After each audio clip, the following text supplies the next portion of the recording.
How to exit guided access without the password on your iPhone. So, normally to exit guided access, you will triple click on the side button or the power button. After that, your iPhone asks for the guided access password so you can turn the mode off. But if you forgot the password, the easiest solution is to force restart your iPhone. So, quickly press the volume up button and then release it. Quickly press the volume down button and then release it. After that, you want to go ahead and simply press and hold the side button. Keep holding that button for around 20 to 30 seconds. Your screen will eventually go black.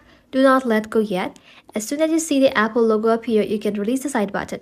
Now wait for your iPhone to restart normally, and once your phone restarts, your guided access should no longer be active. To make sure it doesn't happen again, you can completely disable guided access in your settings. You can open up settings, go below, tap on accessibility.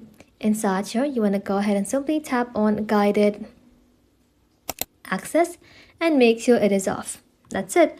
Thank you all for watching. If this video was helpful, consider subscribing to our channel and liking this video.